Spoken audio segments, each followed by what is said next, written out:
रात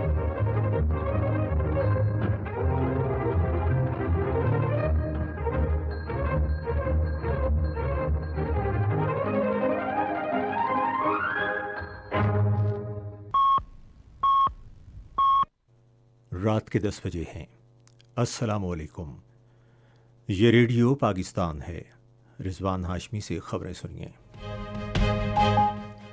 अहम खबरों का खुलासा।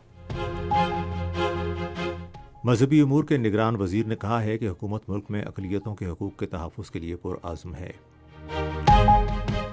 इंसानी हकूक़ की मुआविन ख़ुसूसी ने ख़वातीन को बाइख्तियार बनाने और दुनिया भर में पाकिस्तान का मुस्बत तशख़्ख़ुस उजागर करने में निजी शोबे की काविशों की तारीफ़ की है।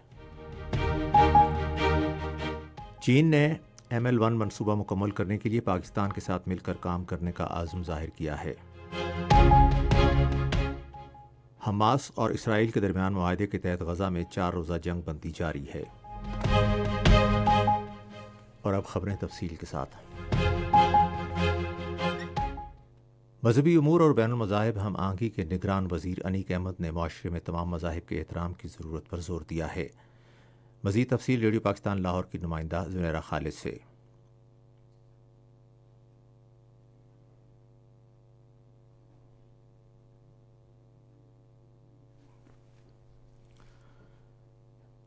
उन्होंने आज लाहौर में बैनुल मज़ाहिब हम आहंगी कॉन्फ्रेंस से खिताब करते हुए कहा कि इस्लाम अपने पैरोकारों को तमाम मज़ाहिब के एहतराम का दर्स देता है। वफाकी वज़ीर ने लोगों के दरमियान इत्तेहाद के फ़रोग़ पर भी जोर दिया। उन्होंने कहा कि हुकूमत मुल्क में बैनुल मज़ाहिब हम आहंगी के फ़रोग़ और अक़लियतों के हकूक़ के तहफ़्फ़ुज़ के लिए पुरअज़्म है। वज़ीर तालीम और पेशा वराना तरबियत मदद अली सिंधी ने कहा है कि मेयार तालीम की बेहतरी और स्कूल न जाने वाले बच्चों की तादाद को कम करना हुकूमत की अव्वलीन तरजीह है। उन्होंने ये बात आज इस्लामाबाद में वज़ारत तालीम और पेशा वराना तरबियत के ज़ेर एहतमाम कौमी मुतालिया कॉन्फ्रेंस, किताब मेला और पाकिस्तान लर्निंग फेस्टिवल की इफ्तिताही तकरीब से खिताब करते हुए कही।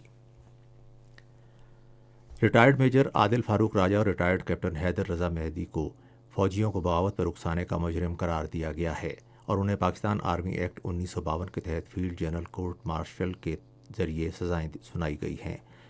फ़ौज के शोबे ताल्लुकात आमा के मुताबिक मजाज अदालत ने दोनों अफराद पर अदालती अमल के ज़रिए फ़र्द जुर्म आयद की और फैसला सुनाया।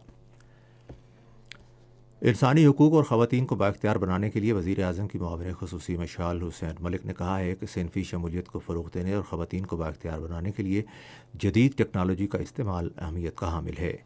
उन्होंने एक मारूफ IT कंपनी के वफ़द से मुलाकात में ख़वातीन को बाइख्तियार बनाने और मुख्तलिफ़ इक़दामात और प्रोग्रामों के ज़रिए दुनिया भर में पाकिस्तान के मुस्बत तशख़्ख़ुस को उजागर करने के हवाले से निजी शोबे की कोशिशों को सराहा।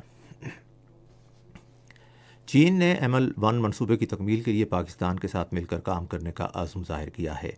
ये यकीन दहानी ML1 मनसूबे के टीम लीडर यू मैंग्रोय ने और director planning division of science and technology department Wang chain ने आज रेलवे हेडक्वार्टर्स लाहौर के अपने दौरे के दौरान कराई। मनसूबे के फ़वाइद का जिक्र करते हुए टीम लीडर यू मैंग्रोय ने कहा कि ML1 मनसूबे के तहत पाकिस्तान में इक़्तिसादी जोन कायम किए जाएंगे और आमद और रफ्त के अखराजात में भी नुमायाँ कमी आएगी। उन्होंने कहा कि सरमायाकारी स्कीम, मुजवज़ा तजवीज़ और मनसूबे से मुताल्लिक़ दीगर तमाम उमूर पाकिस्तानी हुकाम से बातचीत के बाद हल किए जाएंगे। रेलवे के chief executive officer Aamir Baloch ने इजहार ख्याल करते हुए ML1 को तकदीर बदलने वाला मनसूबा करार दिया और कहा कि इससे मुल्क के ट्रांसपोर्ट के शोबे में इनकलाब आएगा। पाकिस्तान ने 2023 से 2025 की मुद्दत के लिए यूनेस्को के नायब सदर के ओहदे के लिए भारत को शिकस्त दे दी है।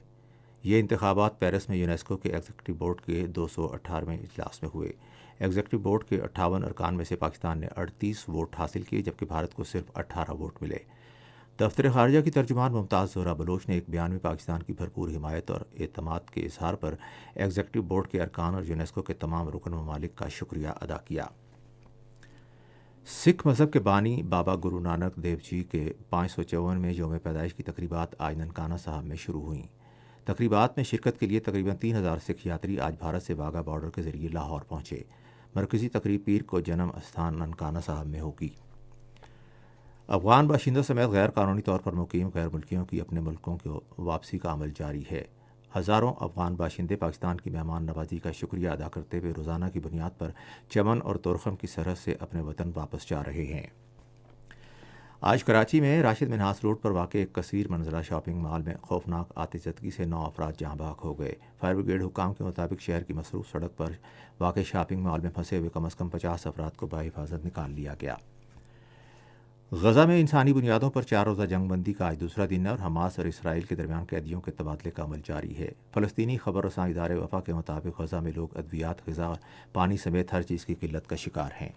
اسی کے ساتھ ہی خبریں ختم ہوئیں۔ مزید خبروں اور تجزیوں کے لیے آئیے ہماری ویب سائٹ پر، پتہ ہے radio.gov.pk، اور فیس بک کے link radio Pakistan news official پر براہ راست ویڈیو اسٹریمنگ بھی ملاحظہ کیجیے۔